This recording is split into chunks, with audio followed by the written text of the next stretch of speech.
Boa noite. O nosso convidado de hoje é o frequente e quase eterno Dr. Paulo Alberto Rebelato, psicanalista, psiquiatra, médico, que vai conversar conosco hoje sobre um tema palpitante relacionado com o julgamento que houve nos Estados Unidos nesta semana que passou do ex-astro de futebol norte-americano O.J. Simpson. O.J. Simpson matou sua mulher e o namorado dela. E eu digo matou porque eu sou uma pessoa muito, doutor Rebelato, fixado na prova científica, na prova técnica. Isso. Ele matou a Nicole Brown e o Goldman, o namorado dela, na residência da Nicole, que era a ex-mulher dele. Tanto matou que na casa dele, O.J. Simpson, na casa do assassino, outra casa, fora do local do crime, Isso. havia sangue, manchas de sangue, que recolhidas, foi constatado, eram das duas vítimas. No carro de O.J. Simpson havia mancha de sangue de uma das duas vítimas, ou das duas vítimas. No local do crime, casa de Nicole, onde ele trucidou com Nicole e com Goldman. havia mancha de sangue dele, O.J. Simpson, o que prova que ele entrou em luta, talvez, com o namorado, em determinado momento, que se defendia dos golpes de faca dele, e deixou ali também seu sangue, O.J. Simpson. Então a polícia comprovou isso, a polícia técnica, a polícia científica comprovou isso. Ele matou os dois, porque nos Estados Unidos, eu na minha coluna forneci uma pista incrível para saber se ele era ou não o assassino. Em todos os Estados Unidos, onde há 260 milhões de habitantes, não havia ninguém entre os 260 milhões, a não ser O.J. Simpson, que tivesse interesse em matar essas duas pessoas. Sim. Ninguém queria matá-lo. Não houve roubo. Não houve roubo, não roubaram nada, não era um assalto. Ele matou sua mulher e o namorado dela. E eu queria que o senhor discorresse sobre o que leva um homem a cometer um crime com tal monta de crueldade. É isso, doutor Rebelato. Coloco Muito bem. a questão desde que estava com saudade da sua presença aqui no programa. E o programa passa a ser um mero pretexto, um recurso que usamos para matar essa saudade. Também eu estava. Uma Santana. prova de que nós não nos necessitamos, porque se nos necessitássemos, não precisaria o pretexto para nos encontrarmos. Ou então uma prova de que o mundo moderno não nos dá condições de que nós nos encontremos diuturnamente. Nós temos que nos encontrar com os nossos problemas e com as nossas dificuldades e com as nossas tarefas pessoais, não é, doutor Rebelato? Vivemos de desencontros marcados. Desencontros marcados. Ao contrário do que propõe Fernando Sabino. Santana, é um caso muito mais para ti, que és bacharel em Direito, do que para mim, obviamente, ainda que seja um caso eminentemente psicanalítico e um tema que a todos nós, decifradores de enigmas, limpadores de chaminés, nos fascina, que é a questão da articulação entre dois universos fantásticos, o amor e o ódio, o amor e a morte, os amores que matam, cantado e decantado há séculos e centúrias e milênios pelos poetas. O Oscar Wilde diz em Dorian Gray que todos matamos a coisa que amamos. O mesmo Oscar Wilde, em Balada para o Cárcere de Reading, diz: o amor é um crime que exige um cúmplice. O Borges diz: no nos une el amor sino el espanto. Será por isso que la quiero tanto. Ou seja, há uma dose de espanto, de ódio, de fúria assassina no interjogo amoroso. A pergunta-chave deste caso, que nos acossa, que nos incita e nos excita, nós analistas, a mim me excita, esse tipo de tema que engarça, que imbrica indissoluvelmente amor e morte. A pergunta-chave, a pergunta slogan do programa seria: é possível que o amor mate? É possível que o amante, que quem ama mate? E eu te digo que sim, que o amor mata, porque, segundo os códigos, as leis e as normas do inconsciente freudiano, Santana, o amor mata porque matar também é uma maneira de possuir a vida. E mais que a vida, possuir a morte do ser amado. Então, veja bem, o ciumento O.J. Simpson mata porque esta foi a sua última e derradeira maneira de possuir a vida, a alma, o corpo, o cheiro, os genitais, os seios, o glamour. Uma prova a beleza disso é que ele declarou, ser amado. é que ele declarou após o julgamento que durante aqueles 263 dias de inferno que ele vivera como réu, ele não tivera tempo de honrar a memória de Nicole, a vítima. Ele não tivera tempo durante os 263 dias de julgamento de honrar a memória de Nicole. Isto é, ele não tivera tempo de homenageá-la posteramente. Veja que este homem, sob certo aspecto, ele matou a mulher, mas continua amando-a. Não é? Foi assim que eu interpretei essa linha da declaração dele, doutor Revelado.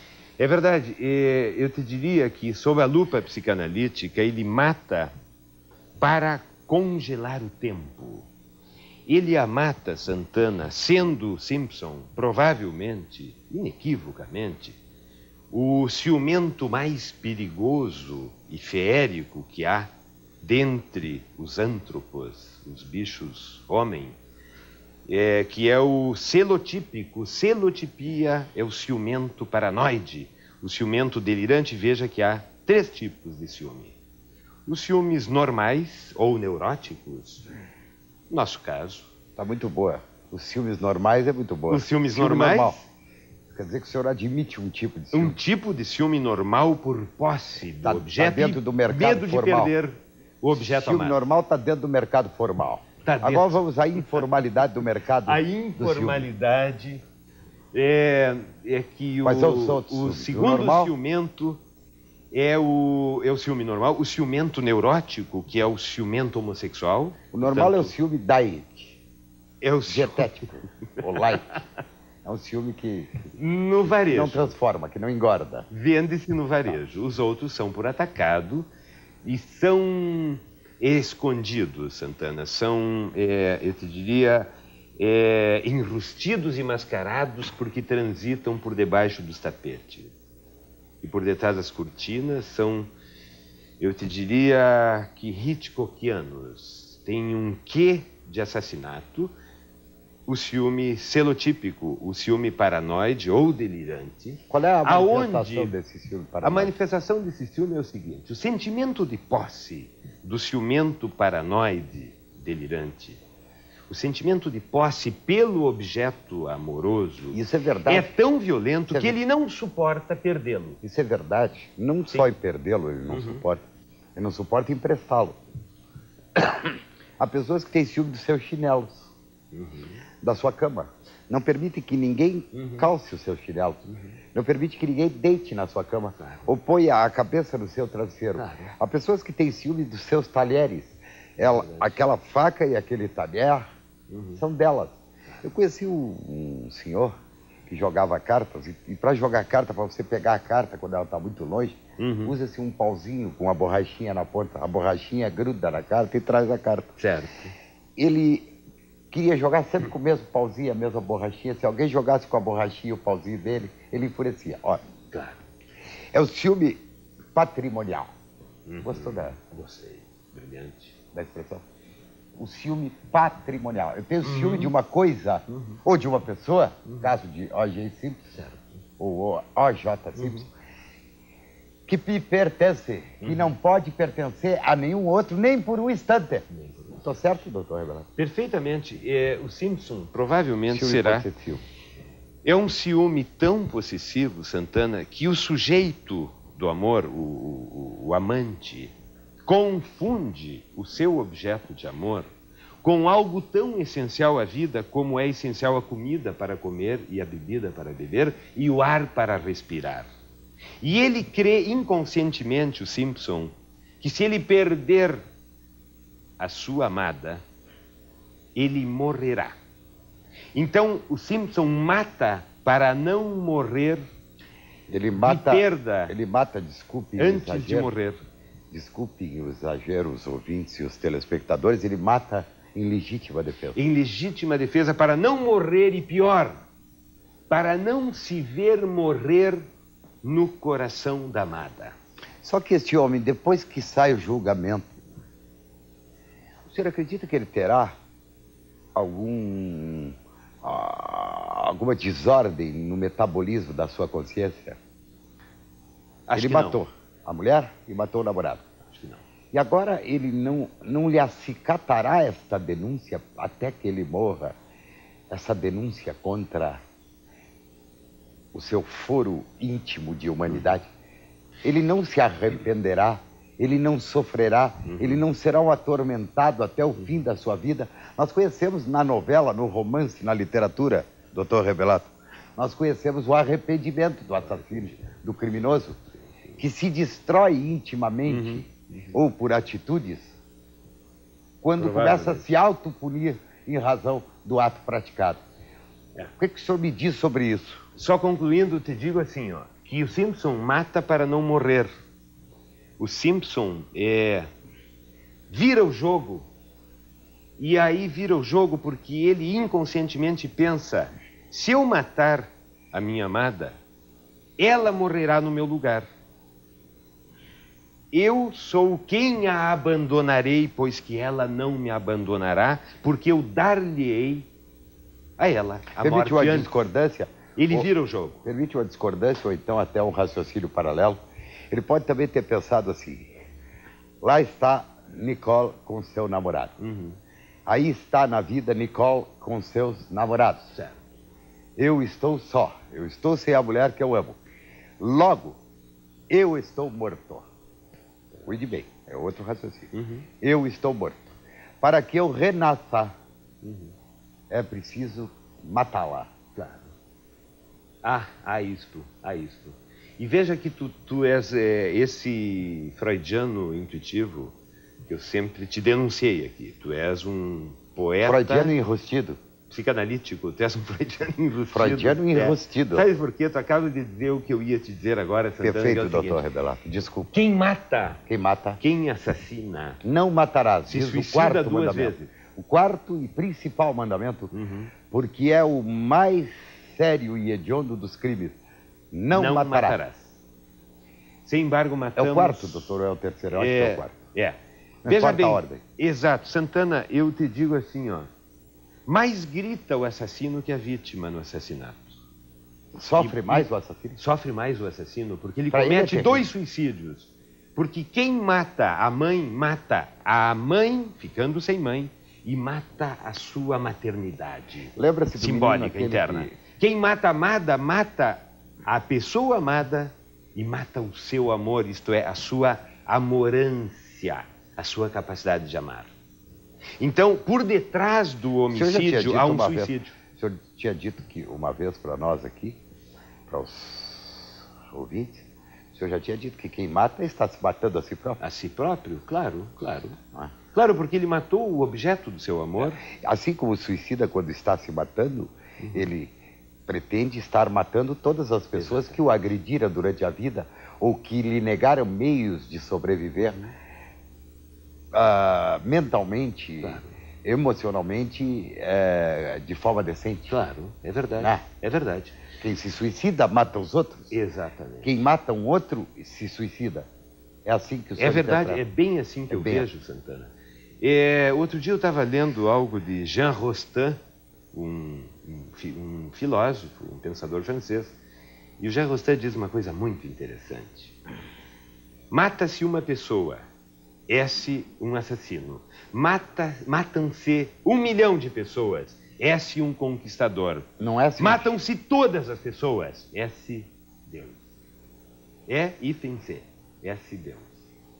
O que isso Mata-se significa? uma pessoa, um assassino. É-se um Mata-se assassino. muitas pessoas, um genocida. É-se um conquistador Genocida. até.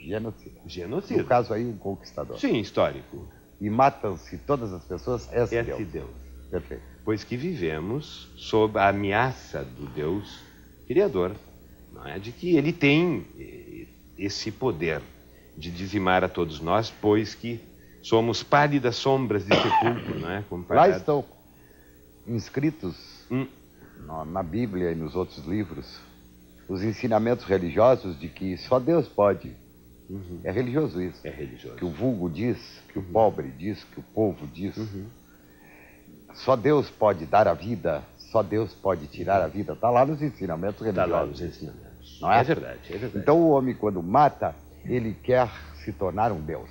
Ele se sente dono, proprietário, se sente o posseiro, como diz a música da Bethânia, que não é da Bethânia, é do Chico Buarque. Do Chico Buarque. Chico Buarque. Ele é o posseiro da vida e da morte. Essa música, aí é que ele é Deus. Essa música se chama... Como é que ela se chama? Vem chegando, sorrateiro, e antes que eu dissesse não, se instalou feito um poceiro dentro do meu coração. É Terezinha o nome dessa música. Terezinha de Jesus? Não, Terezinha. Não? Terezinha. É, porque a música é aquela... Terezinha de Jesus. Exatamente. Deu a pedra e foi ao chão. Exatamente. Assim. Deu a queda e foi. Portanto, assim, Então, Santana, na fantasia... Só o seguinte, um outro raciocínio paralelo. Quem mata está tomando o lugar de Deus, não é isso? Tomando o lugar de Deus. É dono e senhor então, da vida e da morte. Quem mata uma pessoa que ama, como o O.J. Simpson, está com ciúme de quem ama. Isso aqui nós já constatamos. E está com ciúme de Deus também. Porque só Deus poderia matar aquela pessoa que se ama. Então, ciúme de Deus e ciúme daquela... É duplo ciúme, doutor. Também com concorda? Ciúme de Deus. Hoje, pela primeira vez, nos 40 programas que nós já fizemos, o senhor concorda com tudo que eu digo. O que quer dizer que eu estou tendo progressos...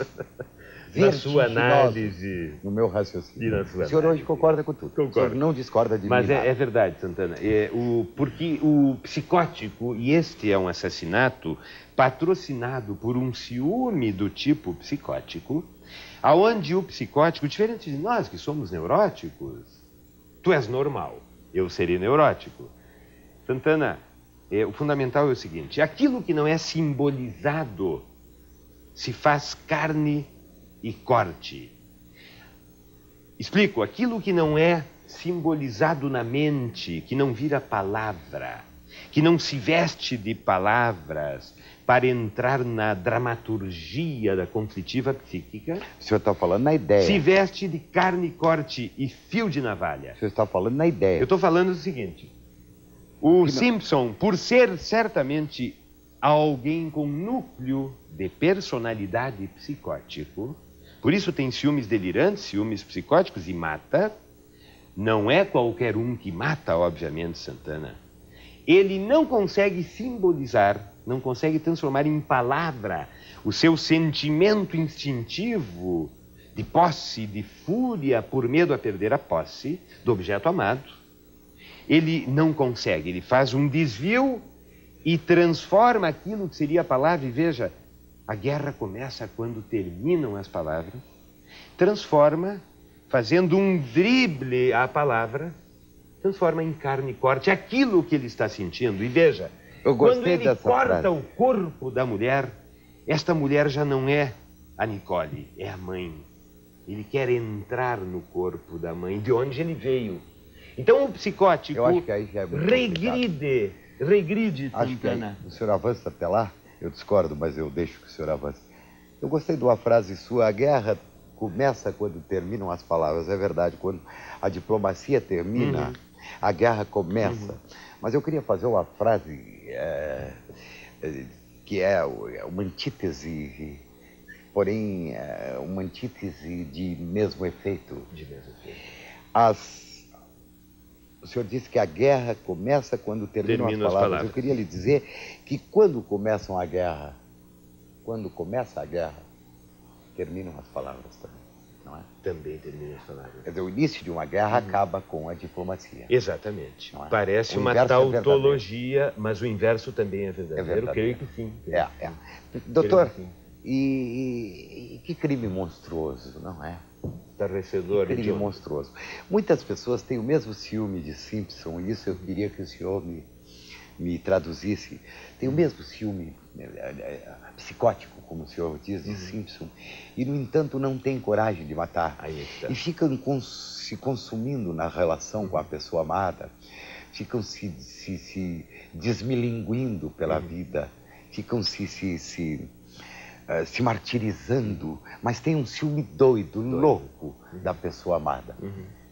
Quer dizer, qual é a diferença entre a pessoa que quer matar e não tem coragem de matar, ou porque tem medo da sanção penal, ou porque ama tanto que não tem, que acha que não pode destruir aquele objeto do seu amor, e a pessoa que decide, porque ela não está sendo minha e está sendo dos outros, eu vou matar. Qual é a diferença entre o assassino e o ciumento psicótico que não tem a coragem de matar? Que é o que acontece na maioria dos casos. De poeta e de louco todos temos um pouco. É ter mais poesia e menos loucura, ou menos poesia e mais loucura.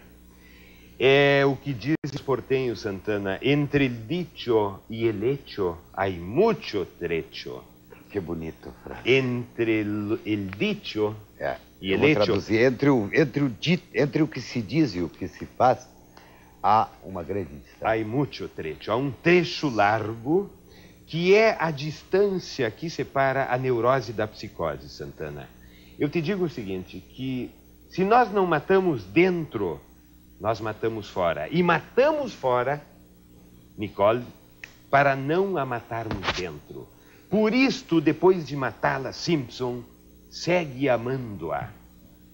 Porque ele a mata, não simbolicamente, na medida em que poderia ele elaborar o luto pela perda, mas ele não consegue perdê-la, porque não se trata de uma mulher, se trata de uma figura que nós chamamos em psicanálise almondegária, digo eu, mas a psicanálise usa um termo, não é? É um termo sofisticado que se chama amálgama. Uma amálgama. Exatamente. Em realidade, este homem, Simpson, ou um Simpson da vida ou da morte, nunca chega a conhecer uma mulher porque se relaciona, Santana, umbilicalmente numa simbiose que emula e imita a simbiose materno-filial, isto é, a relação umbilical com este primitivo protopênis, pênis primitivo, que é o cordão umbilical, segundo uma tese que eu tenho, um trabalho que eu escrevi, que foi a tese da minha formação psicanalítica. Ele não se separa, em realidade, de Nicole, porque não existe Nicole no seu imaginário muito pobre. Existe, sim, uma mãe de quem ele não suporta sair, porque nunca aconteceu, Santana, aquilo que origina o ciúme e que nos torna seres culturais, seres civilizados, que é podermos nos separar da mãe e admitirmos o triângulo edípico com a entrada do que se chama a lei do pai, a norma social, a norma que é a lei, a sanção penal, a qual dizias. O ciúme nasce, Santana, do fato de que somos constituídos por uma relação que, num primeiro momento materno-filial, era diádica, era uma díada linear, e depois se torna, com a entrada do pai, um triângulo. E é o triângulo que nós não suportamos lá na infância e vamos repeti-lo no assassinato de Simpson agora. Perfeito, doutor Paulo Alberto Rebelato. Logo após o intervalo, eu vou interrogá-lo sobre o caçador O.J. Simpson.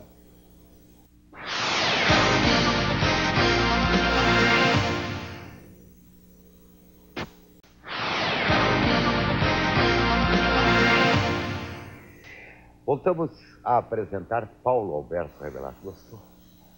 Voltamos a apresentar Paulo Alberto Rebelato, psicanalista que comigo conversa aqui, às vezes, nos sábados, sobre os conflitos da natureza humana. Dr. Paulo Alberto Rebelato, O.J. Simpson escreveu uma nota à imprensa de todo mundo minutos após o julgamento. Ou pelo menos entregou essa nota a seu filho Jason, que a leu para o mundo inteiro. Eu tirei uma frase dessa nota que eu gostaria que o senhor a analisasse. Depois de eu fazê-lo, porque eu tenho uma análise para fazer sobre essa frase. A frase diz o seguinte: depois que eu me recuperar e descansar deste longo espaço infernal que foi o julgamento, 9 meses, ele disse, uma gravidez. Depois que eu descansar, eu vou partir para a tarefa de caçar os criminosos de Nicole Goldman. Vou caçar os criminosos da minha ex-mulher e do namorado dela. Cuide, doutor, que mesmo depois de ter matado, de ter caçado Nicole Goldman, ele ainda quer caçar. O ímpeto psicótico dele continua aceso. O furor assassino. E potente. Ele quer caçar. Esta frase, eu não tive a oportunidade de colocar isso na minha coluna, mas seria importante que eu tivesse colocado. Essa frase revela aquilo que nós chamamos, nós, as pessoas que lidam com o direito penal, tanto do seu ponto de vista técnico, jurídico, quanto do seu ponto de vista psicanalítico. Perfeito. Esta frase quer dizer duas monstruosidades. A primeira, vou caçar os criminosos. Que é isso? Caça animais. Ele não disse, vou pegar, descobrir, investigar. Não, ele disse, vou caçar. Caça animais. Segunda face errática dessa frase. Quem caça criminosos não são os cidadãos comuns. Quem caça criminosos, se é que os criminosos devam ser caçados, é a polícia. Ele que já se investiu de Deus quando liquidou sua mulher. Claro. Ele agora quer se investir de autoridade. Nós, os estudiosos do direito penal, sabemos que todo assassino é um prepotente. Prepotente quer dizer assumir o papel de Deus. Claro. Ele é um prepotente. Conheço 500 assassinos que foram prepotentes. Delírios megalomaníacos. Toda pessoa prepotente no escritório, na fábrica, no campo de futebol, ela tem uma vocação assassina. O que o senhor acha de deve ter dito? Vou caçar os criminosos de Nicole. Novamente tenho que concordar contigo, Santana, te dizendo que estou de acordo com essas duas falácias, né? Ou seja, ele é um delirante em pleno estupor megalomaníaco, onipotente, é um aprendiz de Deus, realmente, que se sente dono da vida e da morte. Então eu vejo, primeiro, a animalização do antropos, a animalização do homem. E quem mata a um ser humano, realmente sente, Santana, que não mata a um igual a si, a um semelhante, porque do contrário não mataria. Porque se identificaria Simpson com Nicole, ele se identificaria se não fosse psicótico, onipotente, e não a mataria. Ou seja, o ser humano mata os desiguais. Então ele, em realidade, se confessa no pós-sentença, no pós-indulto, não é? Depois de ser anistiado de qualquer pena ou culpa, ele confessa porque o inconsciente, Santana, sai pelas beiradas, foge pelo ladrão. É aquele velho adágio de que é possível mentir uma vez para 100 pessoas, mas não 100 vezes para uma pessoa. O inconsciente é uma mola comprimida que pugna por sair. Né? De alguma forma cometemos um ato falho, e isso que Simpson disse foi um classíssimo, freudianíssimo ato falho. Eu vou caçar. Ele está dizendo, primeiro, que Nicole continua sendo uma animal e por isso ele a caçou. Ele disse porque ele a matou, porque ela era um animal fornicandis. Ela era um ser de quinta categoria que deveria ser caçado como animal. No filme que eu vi, ele entra dentro de casa, fizeram um filme, com um ator negro, alto, forte. Eu vi na net. Ela está dentro de casa, na mansão que ele alugou para ela, ou que ele deu para ela, não sei, porque ele é muito rico, separada dele. E as crianças estão dormindo lá em cima. Ela está dentro de casa, no sofá da sala, de bolina com um namorado, um outro namorado. E eles estão se agarrando ali.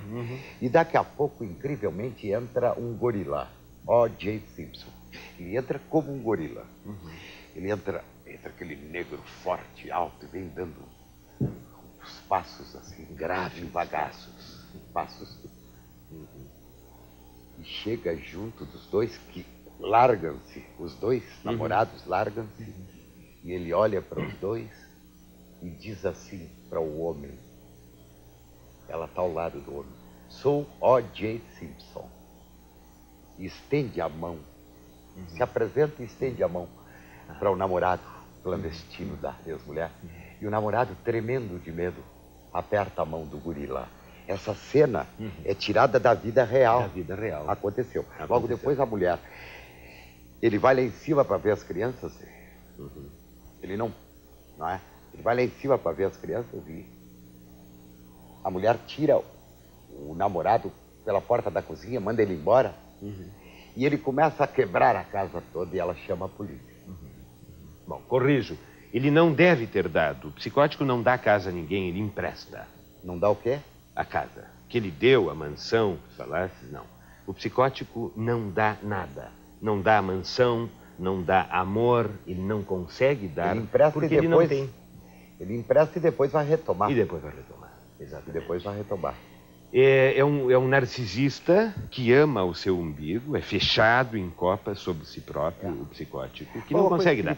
Uma coisa te digo, do que tu contavas. Primeiro, veja a onipotência. Também ele se confessa aprendiz de Deus, esse todo-poderoso, totipotente, Santana, quando diz, eu sou O.J. Simpson. Ele não precisava ter dito isso. Todo mundo sabe nos Estados Unidos e nos países quejanos quem é O.J. É como se Pelé no Brasil dissesse, eu sou Pelé. Então, veja que, como psicanalista, o que eu vejo é o seguinte, eu me travisto, eu estou travestido, eu estou mascarado de O.J. Simpson, mas sou um gorila. E vale a tua associação. Sou um monstro devorador que te matará. Mas não te assustes. Eu vou fazer de conta que sou apenas um O.J. Simpson da imagem de marketing que tu conheces. Não é? A imagem de ator, a imagem de esportista e tal e tal. Porque há uma contraface, há um Dr. Jekyll escondido por detrás do Mr. Hyde. Nós sempre somos dois, né, Santana? Nós temos um lado criatura e um lado criador. Dê-me uma oportunidade de lhe perguntar. Diga. O que mais interessa nessa conversa? Nessa conversa, Santana. Eu vou lhe dizer. Sim. Eu vou lhe dizer. Diga. Isso que eu vou perguntar é o que mais interessa. Quando um homem ama uma pessoa, uma mulher ama um homem ama uma mulher, e depois sente que a está perdendo, que vai perdê-la, ou que já a perdeu. Doutor, é amor aquela reação estupenda e bárbara que ele realiza para não perdê-la? Toda aquela delirante sucessão de atos dementes e bárbaros que ele comete, ou de ideias dementes e bárbaras que passam pela sua cabeça. Aquilo é o amor, doutor, ou é a possessividade? Isto é, eu estou com medo de perder uma pessoa que eu amo, ou eu estou com medo de perder uma pessoa que eu acho que é minha propriedade? Mas esta última assertiva, eu não estou com medo de perder a pessoa, eu estou com medo de me perder, porque aquela pessoa a quem... Perdi de tanto amor, aí eu enlouqueci. Ninguém podia amar assim como eu amei, e devo confessar, aí foi que eu errei. Isso é Chico Buarque, é o que me parece. Bem isso aí. É bem isso, perdi de Santana. tanto amor e eu enlouqueci. É. É isso, doutor? É claro que é. Santana, veja bem assim, ó, o amor é o ponto de combustão da vida. Como a vida é dolorosa, também assim é o amor, doloroso. Quanto maior a quantidade de vida entre dois seres, no vínculo, maior é o sofrimento e maior é o ciúme. O problema do ciúme, Santana, é que ele é inarredável, é constituinte da psique humana por duas razões fundamentais. Primeiro, repressão, proibição de exercermos o impulso natural à infidelidade. Deus não tem unidade, diz Fernando Pessoa. Como terei eu, nós humanos, que não somos deuses, como vamos ter unidade? Temos uma propensão à infidelidade. Nós somos partículas de Deus. Exatamente. Ou não? Por isso Deus não tem unidade. Nós somos Deus. O senhor também não gosta dessa Não, eu acho que Deus porque tem o seu inferno, e o seu inferno somos nós. Ela é religiosa? Todos temos. A religião diz que nós somos partículas de É Deus. verdade, claro. Lógico que uma Sentimento partícula é ecumênico. sempre imperfeita, Isso. porque incompleta. Claro. Não é? Eu gosto da Eu acho que nós somos o inferno de Deus. o inferno de Deus. Eu acho que nós somos o erro de Deus. O erro de Deus. Ou o acerto de Deus. Porque, por exemplo, os dinossauros não deram certo. E o homem deu certo. Ou deu errado. Mas é o único que mata por prazer, Santana? Hein? É o único ser vivo que mata por prazer? O dinossauro matava É o único pra que se mata... alimentar. Exato, claro. Nenhum outro ser vivo mata por prazer como o Homo sapiens. Essa é a diferença Nós entre somos, o homem e os animais. claro. É a diferença. Nós matamos o prazer e depois choramos. O homem é o único animal Doutor, que... dois galos que brigam, Uhum. galos de briga, e um vai bicando e esporeando o outro, até matá-lo. Sim. Não foi por prazer que aquele galo matou o outro? Não. Porque o senhor disse que o animal não mata por prazer. Por sobrevivência. Instinto de sobrevivência. Instinto de sobrevivência. Mas Vou é matar-te lógico. para continuar vivo. Claro, É isso? o homem não mata por instinto de sobrevivência. Mas eu te respondo. Pois o é, que mas, que é olha, útil? mas aí nós entramos naquela do início do programa. O O.J. Simpson matou para continuar vivo. O senhor cuide que complicado isso. E olha o uma coisa. homem é um animal. Aham. Continue. Matou de faca, o que é diferente de matar de tiro, Santana. O matar de faca é um macabro ato erótico. É tocar na vítima. É visceralizar-se com ela. É um momento Empapa-se. desesperado. Empapa-se de sangue o assassino de faca. Empapa-se, mistura o sangue. Mistura. Como estavam misturados os sangues na vida intrauterina. É um átimo de desespero, né? Todo assassinato é um ato psicótico num átimo delirante, Santana, aonde o sujeito mata por desespero, porque sente que está perdendo aquilo que é o único sentido da sua vida e realmente nós amamos para viver e todo o resto, trabalhar, ter amigos, para apenas sobrevivermos. Isto é, a condição da nossa existência, Santana, é o amor. Mas o que importa a nós entendermos o ciúme para as pessoas que nos ouvem, as pessoas normais. O ciúme é uma das comendas naturais, normais e necessárias para qualquer cidadão. Todos temos de respeitar o ciúme e devemos sustentar a ideia, ainda que nos faça sofrer muito, a ideia de que nós devemos realizar na fantasia as infidelidades que, se reprimidas, se transformam em ciúmes, e as tendências latentes homossexuais que todos temos, deveremos elaborá-las e administrá-las e nos conciliarmos com elas, senão vamos operar no que se chamaria estelionato conjugal, acusando no restaurante. Veja que a minha mulher está interessada naquele homem, um ato delirante de ciúme, quando em realidade o ciumento, Santana, escolhe o amante para a sua mulher, porque o ciumento faz uma varredura no restaurante acerca do homem que ele se sente atraído e projeta e deposita na mulher e diz, e a acusa de que ela está atraída por aquele homem. Ele pensa que é ela, mas é ele. Sobre isso? Diga. O senhor sabe que eu já flagrei inúmeras vezes o ciúme no restaurante? Bem como o senhor disse, não é na boate, nem no cinema. Porque é o lugar de comer, e comer é uma metáfora do sexo. Por isso se diz se come alguém. Eu já falei, aliás, já flagrei o ciúme no restaurante. E é bem isso.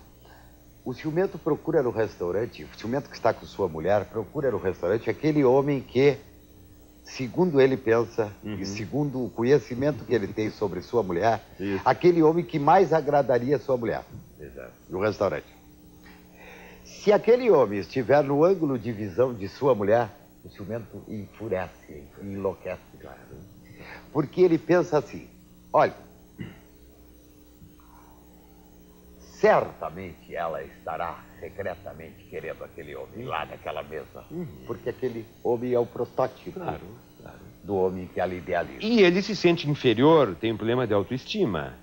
Sempre o ciúme tem a ver com uma autoestima baixa e uma desestima da mulher. Uma desestimação, uma desvalorização, uma denegrição da mulher. Eu vou falar uma coisa agora que o senhor vai gostar. É um raciocínio dedutivo. Se o ciúme é uma doença, se o amor é inseparável do ciúme, Verdade. o amor é a doença original. Gostou? A doença original é o amor. O amor é a única doença que deu certo para o ser humano. O amor, Santana, é sempre uma doença porque tenta reprisar a nossa verdadeira história de amor que foi lá atrás, naquele paraíso perdido chamado infância. O amor com a mãe. Sempre iremos acusar a atual mulher de incompetente porque ela, coitadinha, não consegue reprisar, reinventar e reproduzir aquele amor do paraíso perdido, da infância. Mas o ciúme é normal, porém o comportamento ciumento é patológico, Santana. O comportamento ciumento é patológico, sobretudo, quando estamos inseguros sobre o nosso cacife, sobre o meu taco. Leia-se meu pênis, leia-se aquilo que o pênis simboliza, Santana, que é a minha integridade, a minha identidade e hombridade. Doutor, sabe, pergunta o senhor o seguinte, a pergunta final. O.J. Simpson, culpado ou inocente? Fosse eu jurado, eu decidiria da seguinte forma. Não é culpado de crime porque é louco. Tudo bem. Não é culpado de crime porque este homem é um psicótico. Verdade. Como é que é um sociopata? Ou um sociopata. Um sociopata. Perfeito. Então, eu não o condeno a pena nenhuma, mas submeto a tratamento psiquiátrico intenso num hospital psiquiátrico, num manicômio, até que se comprove cientificamente que este homem não vai causar nenhum dano social no dia que for deste manicômio liberado.